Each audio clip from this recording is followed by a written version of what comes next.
اكتشفت ترتيب الحروف الهجائية. ترتيب الحروف الهجائية غلط، الآن يقرأوها ألف ب ت غلط. أول حرف هو ألف وآخر حرف هو الهاء. تمام. الحرف ها رقم 28، آخر حرف هو الهاء. الدليل على ذلك الله سبحانه وتعالى يقول وسع كرسيه السماوات والأرض وهو محيط بالعباد. يعني الله سبحانه وتعالى هو المحيط بكل شيء من خلال لفظ الجلالة الله. تمام. نضعه في خط الأعداد، نضع الحرف ألف سين، نفعل لنا مش سين، هم بيقولوا سين صاد، لا نفعل ألف.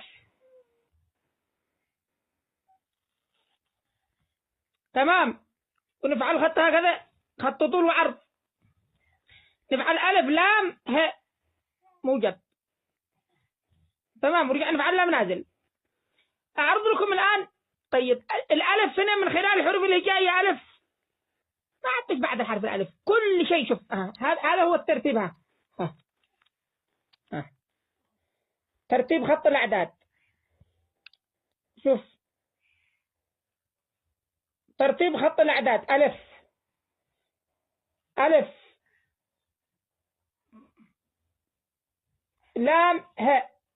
الله. علميا خط الأعداد يأخذ ألف ولام وهاء. ألف وهاء، ألف شرق وهاء غرب، رب المشارق والمغارب، خلاص.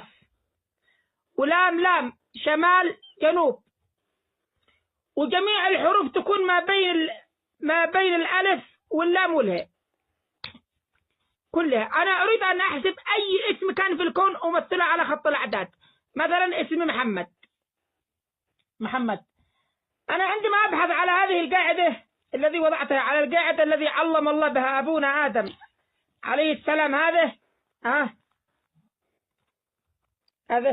القاعدة أسقطها على خط الأعداد هذه الذي كتبتها. عندما أسقطها